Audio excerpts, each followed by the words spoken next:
I'm low-key faded, bro. Ay, güey. What's this guy supposed to be, the ultimate badass? They ain't ready. They ain't ready, Joe.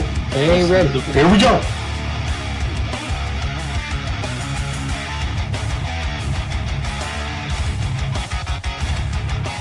I'm gonna go out here, guys.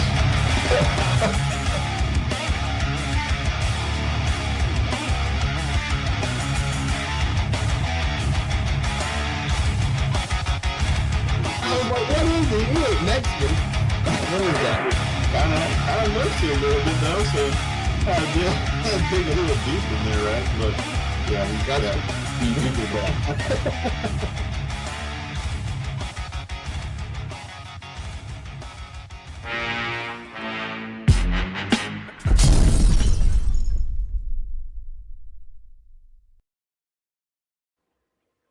He's in the building! Oh, bro, I'm low-key faded, bro. Hi, what a great day it is. What a day it is to be alive, Mike. We are here Tuesday night. The Frisco Report back at it, bro. Post Senior Bowl, full speed ahead to the NFL Scouting Combine, bro. What's up, Mike? What's going on, you guys? Welcome back, like Joe said, to another episode of the Frisco Report, man. We are in this to win this, all right? Everybody buckle up. The offseason has officially began. We're in it. We're in it to win it, bro. It is the offseason. We're deep in it. We got our defensive coordinator in the bag. Signings of his assistants happening quick, fast and furious. Marcus Dixon, D-line coach, upgrade over Aaron White Cotton. No improvement in White Cotton. So lots to think about, man. Mike, we were talking about this offline, right? What has been the main focus of a lot of fans right now? Defense. That's right. It's been defense, bro. Defense heavy. I like that jacket, by the way. Oh, it's Dallas Cowboys gear. You know how we do it. NFL, Nike, the whole nine, bro. I like that. I love that. It's all about the Cowboys, bro. You know how we do it here. But yeah, man, it's all about defense, right? But they forgot about Dre. Beat it. Remember that song, dude? They forgot about Dre. Well, instead of they forgot about Dre, they forgot about the offense. And that's mainly what we're going to talk about here. There are some possibilities here that the Cowboys could draft offense in this draft, Mike. You know what I mean? I think we're getting micro-focused on the love affair with Christian Parker, and I'm excited about it. You know, don't get me wrong. And I, focused on, this guy can be a 3-4 hybrid kind of guy. Safeties, corners, edge rushers, defensive tackles. We need all of it. All right. But the reality of it is, Mike, Cowboys could go offense anywhere in this draft.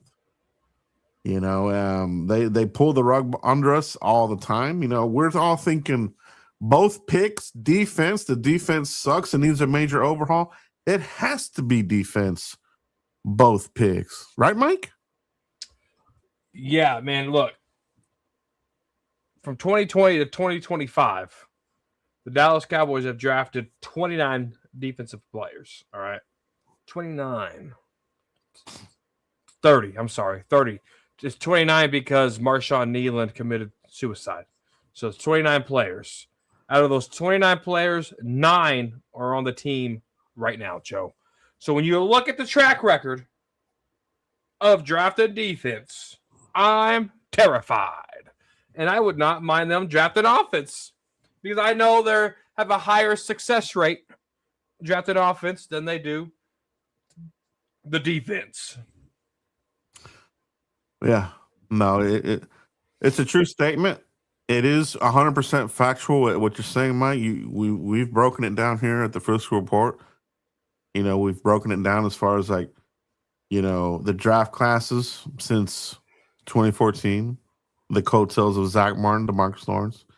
You took that further and said after Jason Garrett, it really fell off as well. Like they drafted better under Garrett. After Garrett left, there was that dip. You made that further point. So we've been talking about this for quite a while here at the Frisco Report and both of our channels respectively, Mike. So yeah, man, if you want to get this team back on track as far as like talent wise, offense has to be on the table. It should be, honestly. Absolutely. You got a tackle problem. You got a tight end problem. I'm going to go ahead and say that. You got a tight end problem. You potentially have a running back problem, depending on, what happens later on in March next month. And if George Pickens doesn't get re-signed or whatever the case might be, you might have a wide receiver problem. So, yes, focus is on defense, but you can't lose sight of the offense. No, it's 100% true, man. And you make a good point here. Javonte Williams, right? We get little tidbits from the Pro Bowl. The latest news, he's looking for a new agent. That's not good, bro.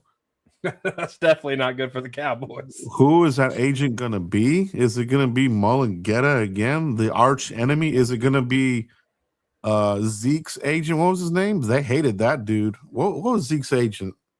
Oh, yeah. What was his name? God, I remember they couldn't stand that fool either, bro. But he's another high-end agent, right? Guys in the chat, let me know if you remember Ezekiel Elliott's agent. But these types of guys, they have problems negotiating, or they drag it out, and it just becomes Rocky Arsenault. There you go. Yeah, right? There you go. So he was another one. These are the new age dudes. Back in the day, it used to be, like the agent for T.O. He was very notorious. Another one I forgot. God, what was his name?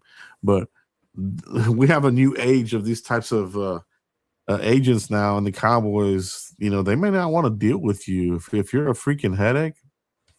That one with Parsons, man, I think that left them a bad taste in their mouth. That's why the Pickens one, same agent, right?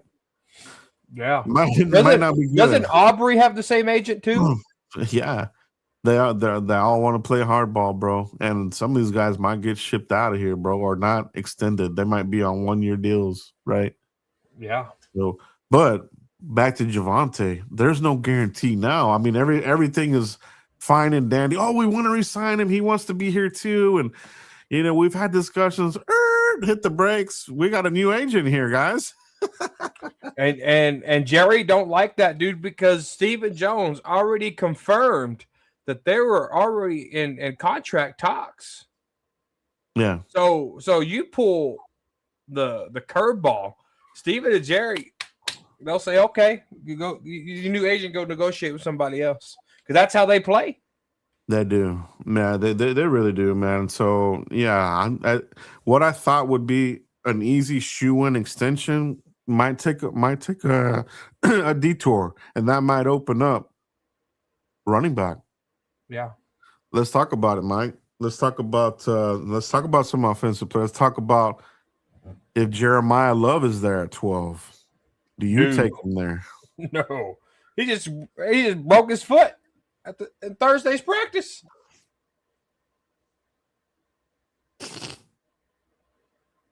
Jeremiah Love?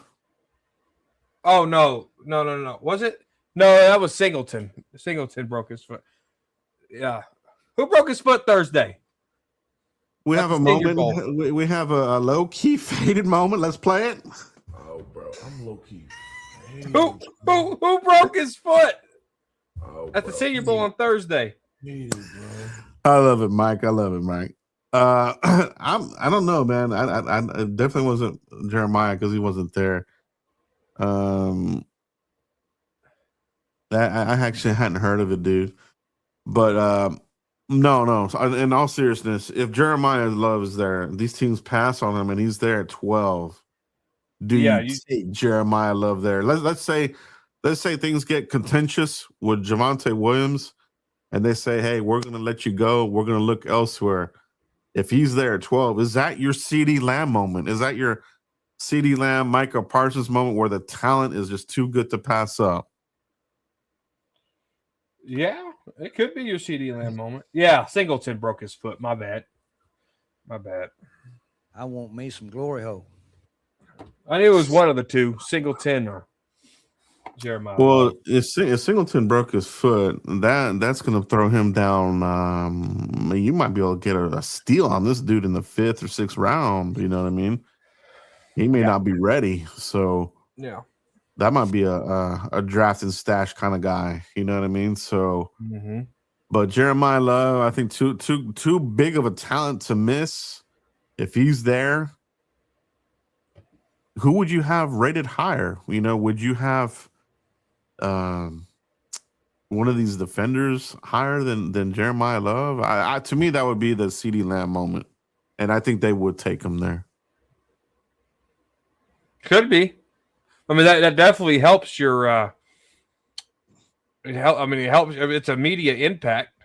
You know, it's just, and I don't think does he have at Notre Dame? Does he have the miles that Zeke had at Ohio State? Like, what's his tread like? No, good tread on the tires. You know what I mean? Big home run hits. Wasn't heavy load. He shared the load with a great backfield. As a matter of fact, sticking with offense, this is a guy that a lot of people are sleeping on. Jadarian Price, the other running back, the other half of that tandem and Notre Dame's running back room, Jadarian Price. He is this year's Felix Jones. All right. Now, what I mean by that is when McFadden and Felix Jones came out, they were a two-headed monster, right, Mike? McFadden went early. Felix Jones went later. That's what you have this year. You're going to have Jeremiah Love go early, and you'll have Jadarian Price go later. Those that are in the know in the draft community know that Jadarian Price is a legit home run hitter. Over 6 yards per carry, 11 touchdowns just this past season. He can sniff the end zone. He's a bloodhound. He knows where that end zone's at, and he gets there, baby. And you know, and with Price too, you know, he's a kick returner as well. If you want to look to, you know, upgrade from Kavontae Turpin, Price can give you that burst there. There you go. That gives you that special teams option, something that they couldn't get from Jadon Blue. Oh, Bluey. Remember old Bluey? Oh yeah. He gave us a little tease there in that last game against backups. A little razzle dazzle. A little bit of that, right? So, but yeah, bro, I would myself if he were there, and we don't have a bona fide starting running back, and I don't want to go into the season with like, okay, we're not going to sign Javonte, but we still have Maffa, we still have Blue, we're okay, dude. Wake up, all right? That is not going to work, all right? They're good for rotation, but this Cowboys team has always had a workhorse, a franchise running back. It's what the Cowboys are, bro. Identity, dude. Identity. Whether it's Emmett, whether it's DeMarco Murray, whether it's Zeke, they have a franchise guy there, bro. And I would do it, dude. I would say Jeremiah Love, number 12. Come on down, bro.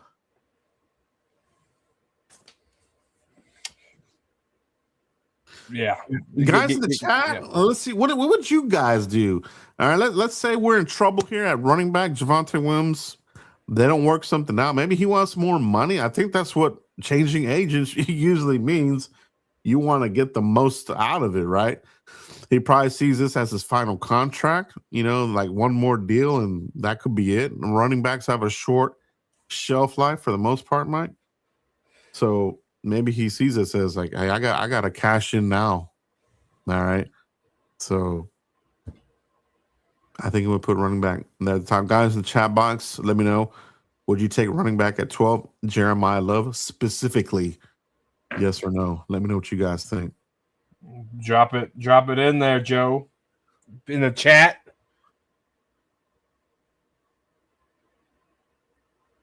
Drop it like it's hot. Drop it like it's hot. Drop it like it's hot. Drop it like it's hot. Remember that? Oh yeah. Oh yeah. Oh, Snoop Dogg and what's his name? That was a good song back in the day. More offensive players. Wide receiver, Mike. Let's talk about wide receiver possibly being in the, somewhere in this draft. Would it be at 12? Would it be at 20? What if we have an issue with Pickens? What if we say, hey, we're gonna franchise tag you, bro? Mullen-Guetta and Pickens say, nah, we know how to get out of this. We're not gonna sign it. We're not gonna show up. We're not playing. Could that be the case? And if that's the case, Mike, it's Michael Parsons 2.0, Probably just try to ship this guy out, and you're open for wide receiver now. Would you take Makai Lemon out of USC, Mike? Is that too high for him? Do you like him there in the first round? Who would you like there at a wide receiver if they were there? Another one. Tate out of Ohio State, if he were to happen to be there. I was just about to tell you about Carnell Tate, Ohio State. I just got done watching him. It would be a number 2 upgrade. I don't think you have to force Tate to be your number 1. I like his route running, and he could punish defenses for double teaming them too. So it's kind of like the George Pickens CeeDee Lamb connection. You get Tate in here, I think that can really take pressure off him, and I think he has the ability to beat number 2. I mean, what is he? Yeah, I got him. You could take him at 20. I think he might be able to fall down there to 20. You can get him at 20. You don't have to get him at 12. And there's gonna be some people falling in love. I think there'll be an early run on wide receivers. But somebody will fall there. I mean, we saw our boy Ibuka fall, right? Yep. Buccaneers got him. Buccaneers got him. He's the future there. Mike Evans, I think he's set to hit free agency at 33, 34 years old. Still has some gas in the tank as a rotational wide receiver at this point of his career. But Cowboys, bro, wide receiver, I think it would be in play. I think with one of those 2 picks, if they're having issues with Pickens, it becomes contentious. You have to protect yourself. You know what I mean? Oh, but we have Mingo. We have him for 1 more year under contract, Mike. What about Mingo? What about him?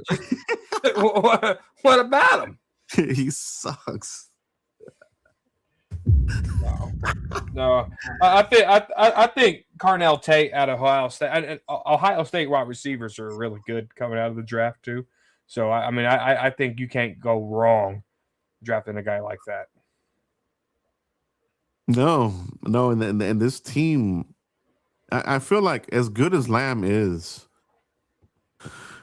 you gotta have the complimentary wide receiver. You just have to have it. When we didn't have it, dude, when it was just a wide receiver by committee at that number 2 and 3 position, it wasn't good, bro. Mingo, Tolbert, Cropper, you name it, but Turpin, these dudes, they can try to sell it to the dumb fans, but us, bro, and everybody here that watches our channel, they know what's up, bro. You have to have a good number 2 here in Dallas. It's just the way it is here. You know what I mean? If they don't have it here, 7-10 all over again, bro. Yeah. No, it's just true. The reality of it, man. So wide receiver would be in play, bro, like we're talking about.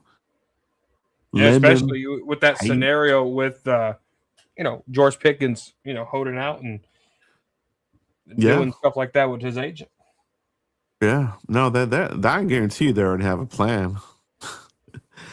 They have. I mean, to me, basically, Parsons gave his agent a blueprint how to force a contract via a trade, but he's going to get his client the money, right? That's what everybody has to remember here.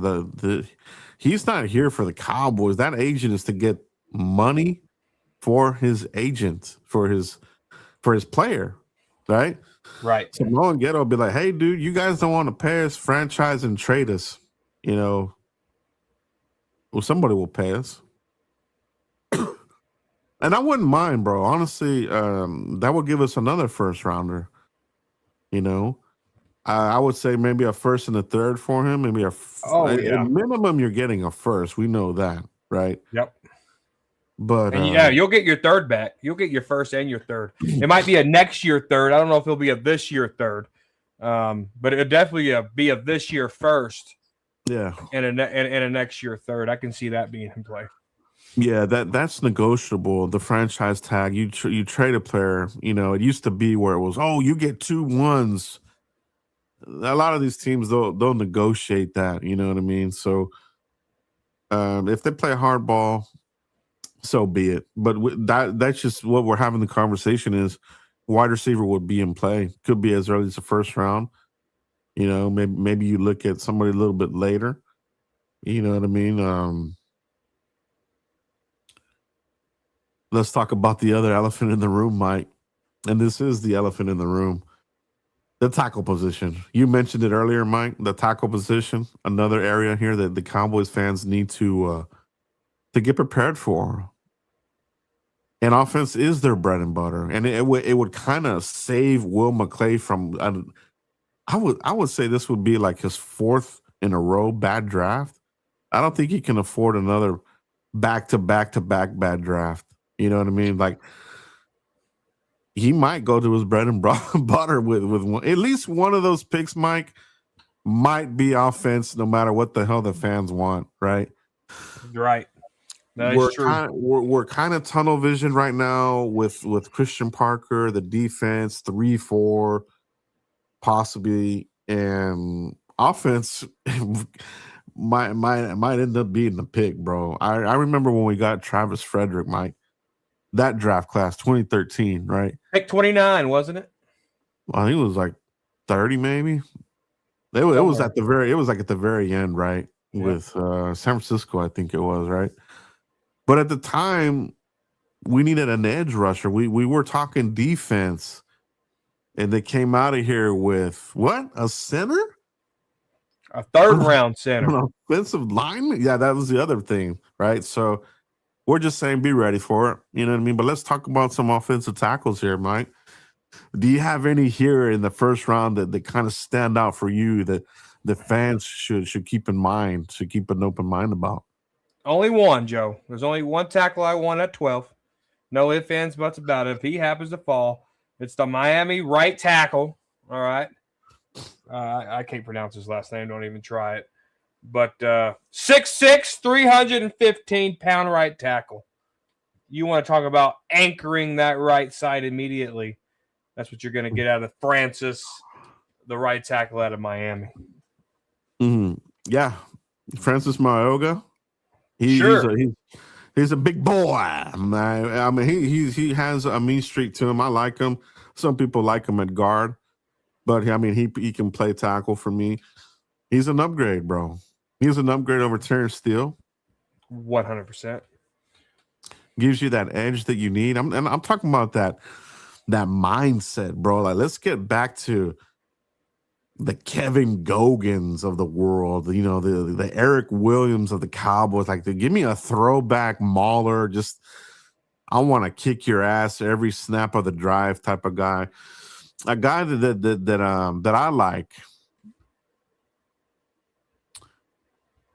The guy that I like, man, who I think is, and I was talking to Danny about this, is the tackle from Iowa.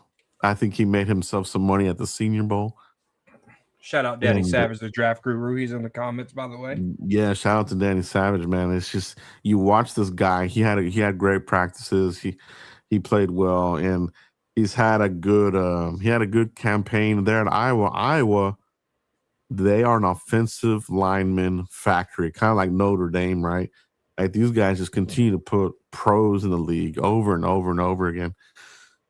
So, yeah, Jennings Dunker out of Iowa, bro. Like I like him, bro. I think he's gonna give himself a bump, a little bit of a Zach Martin type of bump, where I could see him in some of these other mocks to start to catch up. He's gonna move into the first round if he hasn't already. And that happened to Zach. You know what I mean? Zach had a phenomenal Senior Bowl, and he moved from the second round talk into the first round. And the Cowboys took him early. I think the Cowboys took him at what, like 14 or something in 2014? Yeah. So Dunker out of Iowa, I think he might be in that range. I think he's going to surprise some people. Like I would take him over Proctor out of Alabama. I do not want the Alabama tackle. Stay away from him. He's not another Booker. Don't let some of these guys try to say that this guy next to Booker would seal it up. He's not, dude. He's more of an Evan Neal type of dude, and Evan Neal's been a bust, right? So that's an offensive tackle that I like, and I like the one that you mentioned too, out of Miami, Mike. Yes. Well, what's your thoughts on Spencer Fano out of Utah? I like Spencer Fano myself. I do. I think he's got the measurables. I think he's got the athleticism that the Cowboys are looking for. And he can execute the run style that the Cowboys run. You know what I mean? You need a little bit more of an athletic type of tackle. He's another one that some guys like him at guard. You know what I mean? He's versatile. Versatile. So Cowboys like that versatility as well, man. So that's a bonus for him. But yeah, I like him. I have a first round grade on him. There you have it. I like Fano too, and the fact that he's his pass protection's elite. He's quick. He got quick feet, and he's versatile. So I like Fano too. So we got a super chat in the house here from your boy Mike. Good to see you in the chat box, bro. Excuse me.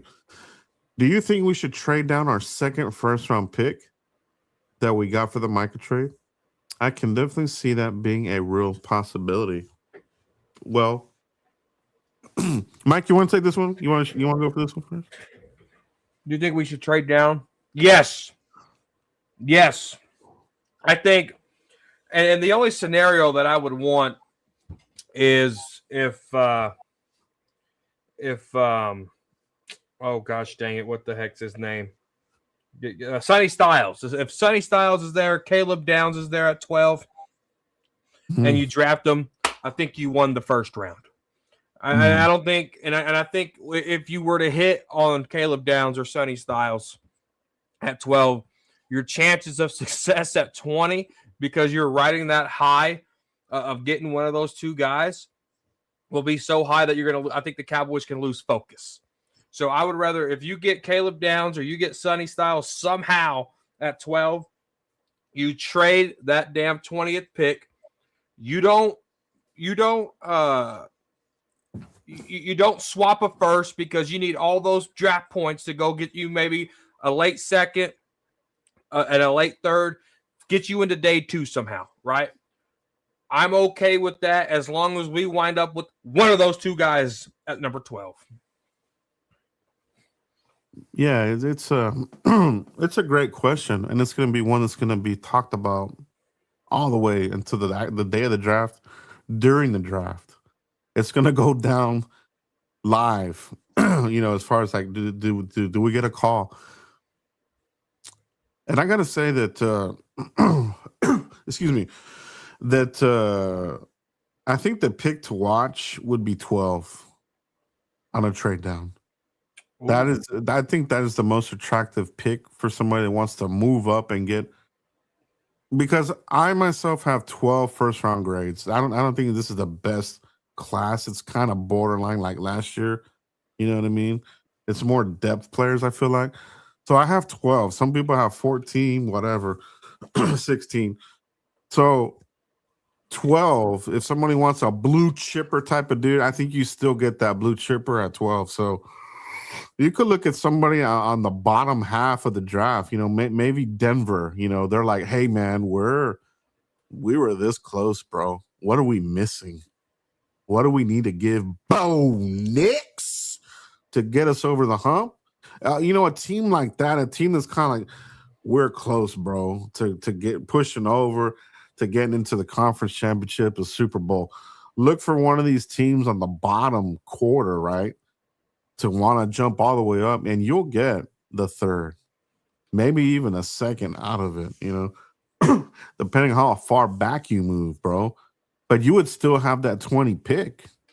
You know what I mean? So I think they're going to get calls, bro, because they got 2 first-round picks. That gives them a lot of maneuverability, a lot of options, bro. Everything's on the board, and other teams know this. Then, hey, Dallas has 2 first-round picks. Call them. They'll probably work with us. So I think it's going to be a good day for us, bro.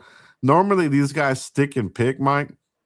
But just for the fact that we have 2, I think we're going to get calls, man. And hopefully we get one that is sweet enough for us to make the move and acquire another pick, bro, for day 2. Yeah. No, I think that'd be smart, right? Because you have a higher chance of getting a 2 and a 3, especially if you don't swap first. That's the key. The Cowboys can't swap the first with whoever they trade for at 12 because you have to acquire the second and the third round pick in order to get to that. But I'm number 12. You'll have options there to pick somebody. Like Joe said, and then you want, Nussmeier. You want some of these quarterbacks to start getting these recognitions, and that's going to move some of these players down more. So we need more quarterbacks to get elevated for pro day, and stuff like that. So if that keeps happening, Cowboys can stay and have them a solid name, or trade back. That's going to make somebody else aggressive for number 12, and you just got yourself for day 2 of the draft. I love it, bro, and I'll never forget when you and I were covering the draft, and you guys that were with us on the draft party. We were talking about it. Who's trading up? Who wants Dart? Was it going to be the Rams? Was it going to be the Giants? We knew the Rams were in play. They wanted Dart, and we found that out later, right? That it was the Giants. So this year, like Mike, you're saying, if these quarterbacks move up and become, let's say they have a phenomenal scouting combine, maybe their pro day, they knock it out. You could be looking at some teams want to move up to get Ty Simpson, or maybe like I talked about on my Saturday night show, Garrett Nussmeier. I think he earned himself some money. He moved up some boards. So these guys can continue to skyrocket. And somebody might call you. Somebody in the second round may want to go jump back into the first, like they did for Jackson Dart, but this time maybe at 20, maybe it's somebody wanting Ty Simpson or somebody of that nature, Mike. 100%. You got the Jets too. We're talking about Nussmeier. More out of Oregon. These quarterbacks, the Jets could be desperate and want to trade with the Cowboys there at 12. The Rams, if Caleb Downs or somebody said how aggressive do they want to be going to the 12th spot? Tampa Bay Buccaneers, they're looking for an edge rusher. Could they be aggressive going there? My Minnesota Vikings, desperate for a cornerback. Are they going to be desperate, Joe? There's countless scenarios of these teams. I mean, Dallas is in a sweet spot, really at both spots, 12 and 20. Yeah. And some of those teams I just mentioned could be desperate enough to slide up and pay a hefty ransom. I love it, bro. Thank you for the super chat. Your boy Mike in the chat box with the hell of a question to get it going. And I mean, it's definitely a possibility, bro. I mean, it has to be. You to go from, yes, we have 2 first-round picks, but we've done some of these mock drafts, and we're gonna do some, as we continue to the draft season. But you go from the 1st to the 4th round. Gosh, Mike, that's a lot of players bleeding away, bro. Yeah, I mean, you only got 2 picks for your top 100 players, right? And that's that's not bleeding, that's death. And yeah, and if you don't do any, like, if they have a very good free agency, okay, I mean, I'm talking they really answer the linebacker question, they really answer the end question, they really answer safety, like, okay, I'm okay with picking at 12 and 20 because you don't really draft good in the 2nd round anyway. So really, you're losing your 3rd round pick, right? yeah. So if they have a good free agency, I'm okay with 12 and 20 and not moving up, and whatever the case might be. But if we have a stale free agency, Joe, I'm looking to be aggressive, Joe. Like, seriously, I really am. Like, and like, let's say we don't sign Pickens, we tag and trade him. And we have a stale free agency. I'm okay with trading Pickens to get me more draft picks, right? Like, that the free next month will tell us how the draft's going to play out, and I can't wait to talk about it right here on the Frisco Report. It really is, because we all know, and you guys have been rocking with this for years now, that the scouting combine is a treasure trove for rumors. Rumors that have, there's always, where there's smoke, there's fire. And some of these things come to fruition. So we will hear the rumors about what are the intentions with Pickens. Oh, we always hear about it. Oh, so-and-so's agent is meeting with them on the bus in Indy, right? That always happens. Will that happen this year? And if it does, did it go good? Did it go bad? Or are we talking now? This is probably heading towards tag and trade. So, yeah, Mike, I mean, we're going to know. I think it's going to really put the draft more into focus right at the end of February. The scouting combine, bro. I can't wait for it, bro. Yeah, it's the traditional Jerry bus with the Dr. Pepper and the cup holder. Yeah, that's what it is, bro. Whining and dining. Talking about future contracts. Usually, sometimes we get we also get some of the restructures, because you're knocking on the door to free agency by the end of February, early March, right? So a lot of news comes out of the combine. Who the Cowboys have met with, restructures that are coming up, holdouts, all of it, bro. It's gonna be a fun time, man. So hopefully the Cowboys are on the good side of it, bro. Yeah, Christian Parker, putting his staff together, and a lot of the Cowboys coaching was there at the Senior Bowl coaching, and they all got fired, Joe. So now, they got to fulfill this staff and then hit the scouting combine and really hit the ground running and basically play catch up. Oh yeah. Yeah, they'll do that, but these guys have been in the league for a while and very professional, so they know what they like. They know what they're going to want for this defense, and it's going to be better than what we've had. Because under Eberflus, it was a complete disaster. So the defense can only go up from here. That's what you got to believe, and that's what I think will happen. Your boy Mike. Hot take. Do you think Osa is a wasted roster spot, Mike? As a Osa fan last year, exactly a year ago today, Osa fan, if he don't improve, like I don't want any hiccups in OTAs, minicamp, training camp, preseason. If he don't check all the boxes in those 4 steps, trade him. Kick him to the curb, recoup some of that salary cap back. Yeah. No, I didn't want him extended. He hit his ceiling early, bro, and he didn't do anything this year. You know, he was the same player. He reminds me of well, not even, bro. At least Crawford would get some sacks, bro. This dude, he's like to me, he's a crappier version of Tyrone Crawford, bro, and that's not good. So he is what he is.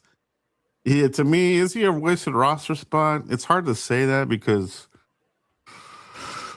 he's upgradable. I'll say that, bro, and that's why I see there's this draft has some good options at defensive tackle, but we don't have enough draft picks. I mean, you might be able to steal one in the 5th. You know, there might be somebody still sitting there that you could probably get who would probably be better than what you're getting out of Osa.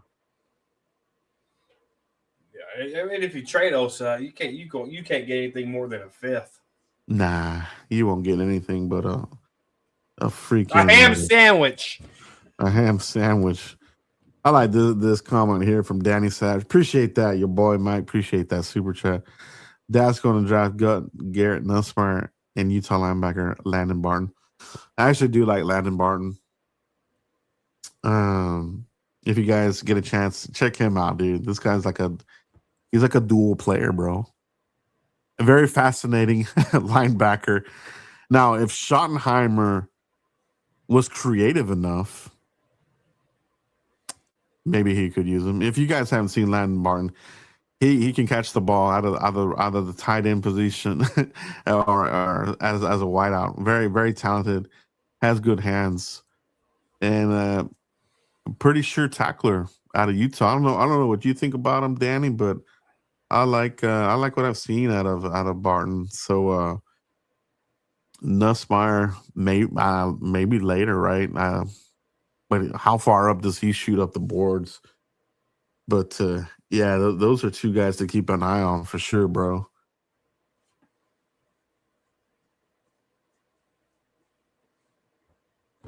Send Osa 2 to 3 years. Doc standing free. Yeah, bro. Oh man, I hope they bring back Clark, because I think if you have Clark and Quentin Williams, you're fine at defensive tackle, and then Osa can give you some breather, and he can also be part of a 5-man front. So you know what I mean.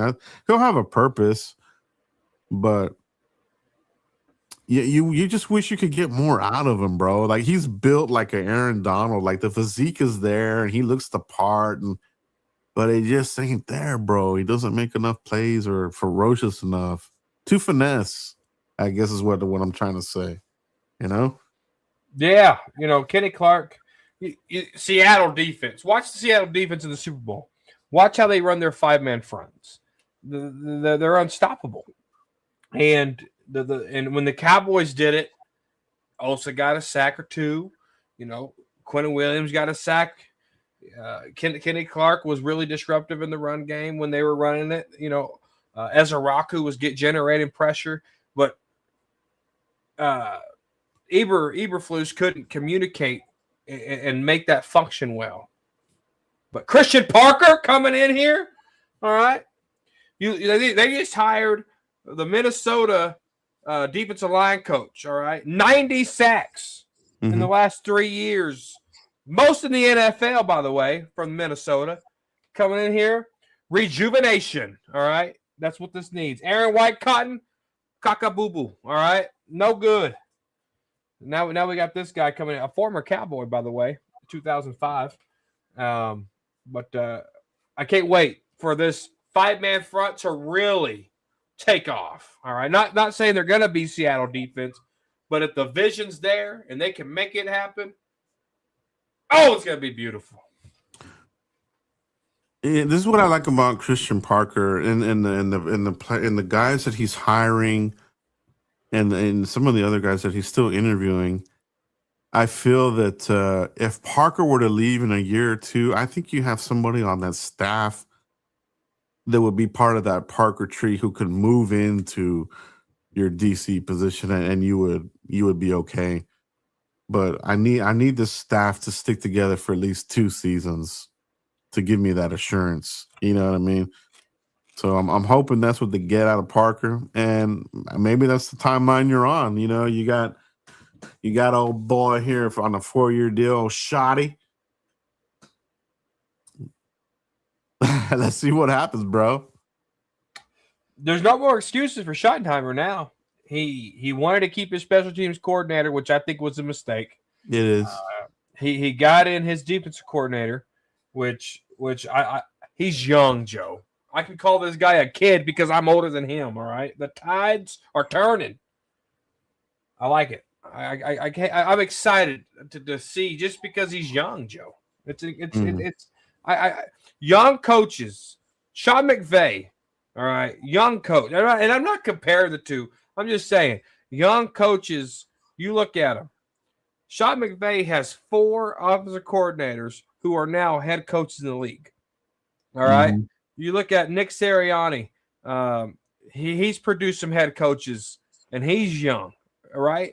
So it's okay for these young kids to come in here because they're learning, right? I mean, Matt LaFleur, Sean McVay, they were all under Ron Rivera and that coaching staff with Kyle Shanahan, all learning. It's incredible. It's okay to get young because trends in the NFL has shown that it's working. Yeah, that's where the trend is. Young. They're getting younger at the coaching position. One key spot that is young, the quarterback position in the Super Bowl. 27 years old is the average for our first time appearance in the Super Bowl. After that, that window starts to close. All right. Josh Allen, Lamar Jackson, Geno Smith, Dak, they're right here, bro. They're over that average already now. I mean, it goes that fast. You know what I mean? So that window, it's a real window. You know what I mean? And you might compete. Yeah, you might still compete like Matt Stafford. And Matt Stafford is the outlier. But for him to get back, they couldn't do it, you know. Couldn't get him over the hump. That Seattle team's a badass team, bro. I'm going for them in the Super Bowl. Yes. That's my official prediction, bro. I want Seattle to win. I want them to beat the Patriots, and I want them to beat them real bad, bro. I'm talking like 40-something to 17 or something. Dude, I sent Joe my bracket before the playoffs started. I don't know, Joe, if you remember, but I had New England and I had Seattle going into the bowl. Yeah. My bracket died when Bo Nix went down. Because that's who I had that Denver in there. And I think I had Denver and the Rams. So my bracket, it died, bro. Didn't quite make it, man. Yeah. The only game, well, it was the ripple effect, but I had the Jaguars beating the Bills. And obviously the Bills won. But that was the only game I had wrong for Wild Card Weekend. But my Super Bowl prediction was 100% correct. Yeah, bro. Use Will McClay as Uber Eats for Dallas Cowboys. It'd be funny.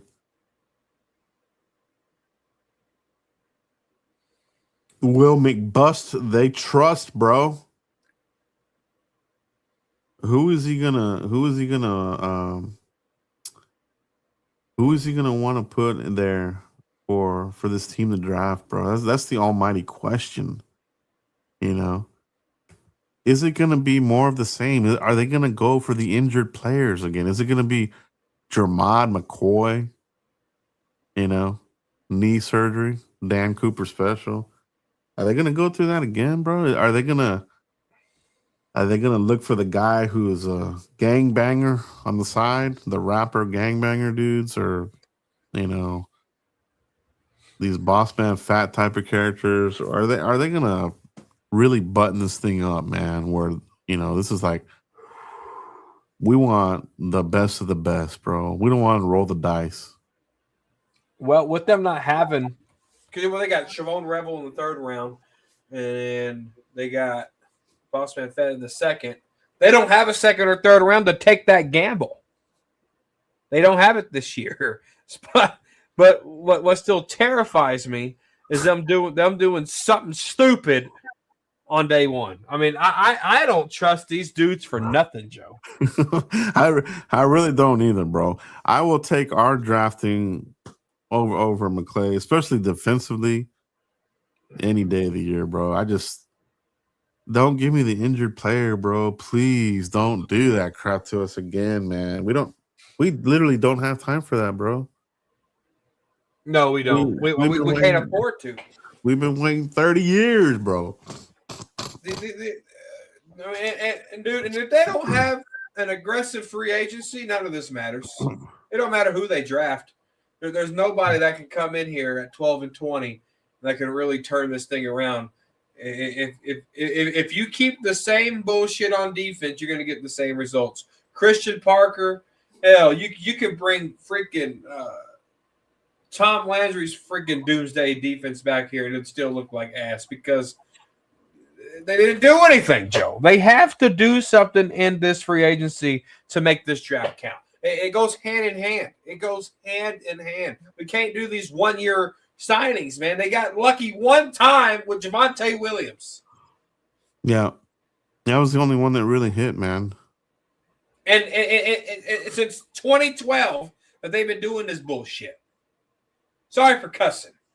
Yeah, they hit on that. They hit on the late edition of Clowney, but would lightning strike twice for Clowney, or would you sign him again and have a Dante Fowler season? No more Dante Fowler. That's what Fowler did, right? He showed up 1 year. Then the next time he came back to Dallas, nothing. Last year he didn't do crap for us. Terrible. And then, I mean, we're talking about offense, right? And it is possibility. But this defense, in reality, has a lot of work to do, man. Like you said, Mike, we got to add some legit people. No former first-round busts. Don't give me that crap either. I don't want to see Joey Bosa, Akuda. I don't want to see none of these bust players in here on a one-year deal, man. They're not going to do it. No more Kyer Elam type of dudes, Yeah. Joe, I don't like this comment here by Kurtz. We need to be aggressive in free agency. We have the we have the offense to win the Super Bowl, but we need the defense to be at least average. You don't have the offense right now.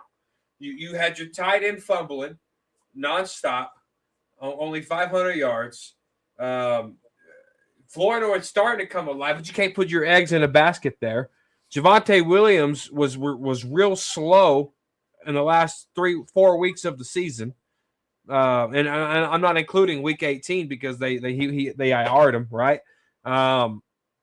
You got no tackles on left or right. You don't have a Super Bowl winning quarterback. That's why when we played real teams, our offense got shut out. We didn't. Our Week 1 against the Eagles, the Bears, the Broncos. We don't have a Super Bowl caliber offense. We do against below 500 teams. Yeah. But we don't. We got to take this thing to a whole nother. We can't be complacent here. Just because we got 2 wide receivers and a mediocre quarterback doesn't mean that we're Super Bowl ready on offense. We're far away from the Super Bowl, and our last 2 records have shown that. But what about all the Pro Bowlers that we have, Mike? We got Turpin, Ferguson, Aubrey, Dak, all these guys. Doesn't that mean something? And Kurt, I'm not taking a shot at you, brother. I'm just saying I disagree with it. And because it's that mindset that we haven't won anything in 30 years, dude. Because our offense hasn't been Super Bowl caliber. Because we would have had a better 7-9 record, right? And then I would want a better defense over. I want an average offense, and I want a better defense Go look at Seattle. There was a game where Sam Darnold threw four interception against the Rams in the middle of the season, and I think they still won that game. So you got to get this defense right. Defense will always and forever win championships. And that was a big part of the Cowboys' success in the 90s. That defense was ferocious. They forced fumbles. They converted those into touchdowns on the short field. I mean, they were all over the quarterback, bro. They had a good front, sound defensive tackles. Your linebackers were good. Your secondary played good. Yeah, man. Defense, it's still the adage, right? Defense wins championships. Mike, you and I were talking about this, at the end of the season, as far as like, if we would have snuck in as a wild card, we would have got smashed, bro. Oh, we wouldn't have beat any of these guys. We wouldn't have beat any of them, bro. Oh, remember when the Rams had almost 300 yards on us in 2019? They would have had fucking 600 yards on us in 2025. Yeah, no, I mean, I know they have like the number one ranked offense and this kind of crap, but it's about the killer instinct, bro. Like we don't have that on offense. We don't have the put your foot on their neck and just keep adding points. It's let's kick a freaking 60-yard field goal. Let's get excited about that. Let's get excited about a 64-yard field goal out of Aubrey. Right. That's not Super Bowl offense, bro. When you're not. Okay to settle for field goal. Like, I get it. The defense was trash, and I do. But when you needed your offense to score in the red zone, when you needed your offense to put a long possession drive together to help your 32nd ranked defense, the offense said, "No, we're good. We'll go 40 yards and kick a field goal." Mm-hmm. No, it's true, man. It's true. And that's why I don't give Schottenheimer a pass on this season. He has a lot to shoulder on the 7-10 season, man, because they didn't do. There was times where the offense took their foot off the pedal and left. Even some of the games that we won should have been more of a blowout, but some of them they were closer than what they should have been. Right. So, yeah, no, I'm with you, bro. Offensive tackles, Guyton, Terrence, everything else I like. Maybe BB could be upgraded, but the tackles are the main concern there. Your tight ends, bro, like you got to upgrade there, man. Yeah, yeah, dude. See, like it's so hard to replace these guys. Like we're still trying to replace Travis Frederick. We never replaced him. Never did. We're still looking, bro. Yep. We haven't replaced Tyron Smith. We finally replaced Ronald Leary with Tyler Smith. Zach Martin, Tyler Booker, maybe. You got to give him another year there. The Alabama guard. Mm-hmm. And we haven't replaced Doug Free. We still haven't replaced Doug Free, dude. The right tackle. Yeah. It's funny that I would take Doug Free over Terrence Steele, bro. Any day of the week. Yeah. We kind of get spoiled with some of these guys, right? Especially after they're gone. It's kind of like, fuck, dude. He was good. He was good. You know what I mean? And Witten too. I mean, Ferguson looked the part his rookie year or second year, but fell off, bro. Oh, Brennan Spanford, the opportunity. He's been given the opportunity. He's not doing anything. No, you know what the Brennan Spanford thing is, bro? That's the new Rico Gathers, bro. Yeah. They're trying to develop, and he already hit his ceiling. He is what he is, man. I mean, yeah. Well, wait till this year, Brevin Spanford. No, just give me a legit dude. You know what I mean?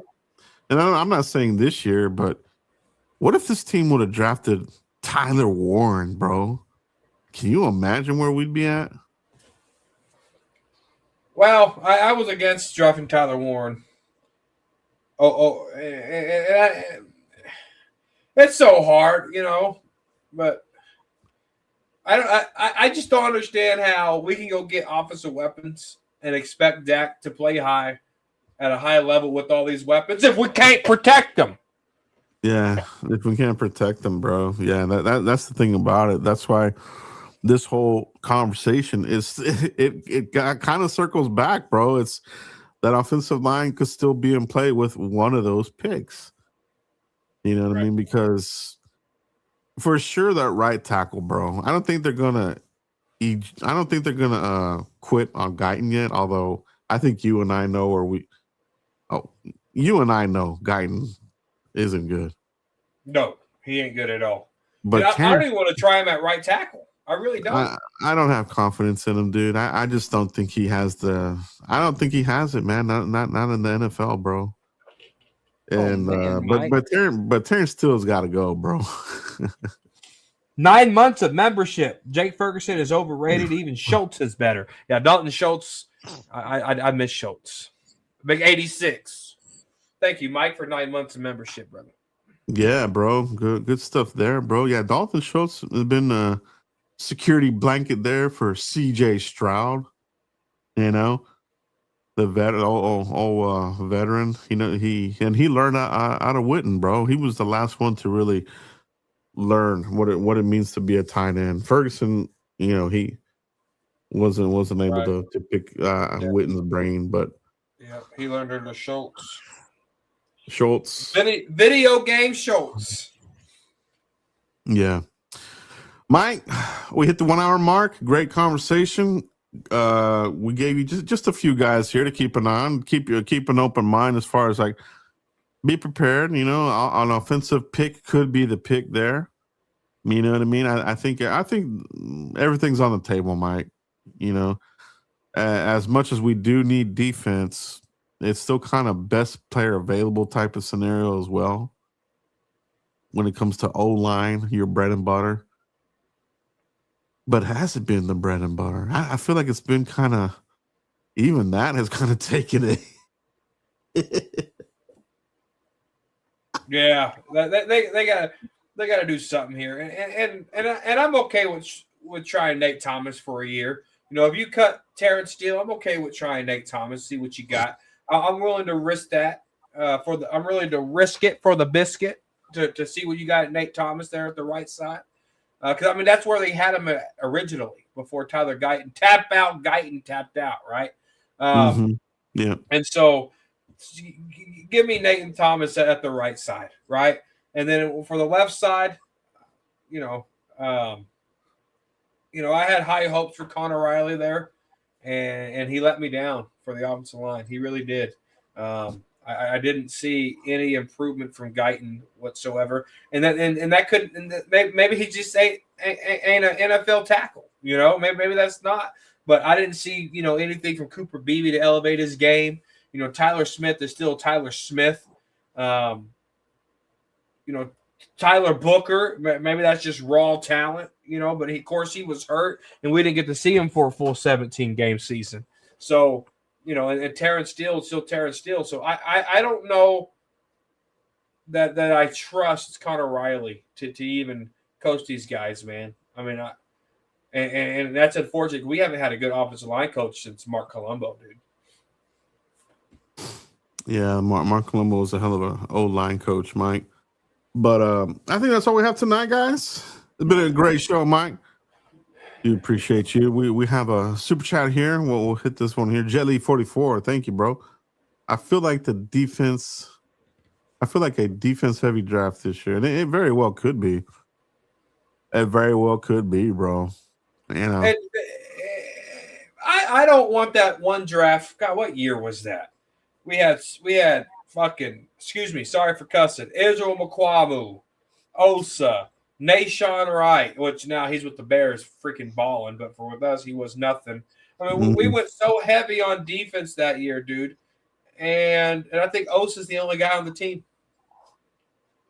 We got, if we have a defensive heavy draft, you better hope you hit on damn near every player. I think this is going to be a pivotal draft for McClay, because you got a really good coach here, bro. If they mess this up, bro, guys, You guys have to call into 105.3 The Fan if they mess this draft up every time and throw Will McClay under the bus every chance you get. They listen to 105.3 The Fan. They listen to it. Every fan should be pissed if they mess this draft up every day. Every day, call in and throw Will McClay under the bus every day. I agree, man. I think that magic has been gone for several drafts now. You're heading into the territory of the battle days where you're just missing on draft class after draft class, and I remember those days, man. Pre-Parcells, Yeah. not good. But Mike, Gently do take appreciate it, you, bro. Great Appreciate you. conversation tonight, man. Loved it. Oh, yeah. Thanks for everybody that showed up tonight, man. We appreciate you guys. Continue to like, subscribe, and share. Mike, let everybody know where they can find you if they haven't already, bro. Yeah, Cowboys Corner right here on YouTube. _ Cowboys Corner on Twitter. And guys, like I said at the beginning of the show, it's officially official. We are draft season mode. Ooh. I love it, bro. I love it. Draft season mode is the best time of the year. It's like Christmas time, bro. Let's just hope these presents are great and it's not a sock full of coal. And a stocking. Yeah. All right, guys. That's all we have tonight, man. Appreciate you guys. Share, like, subscribe. We'll see you for the next one, guys. Peace out. Peace.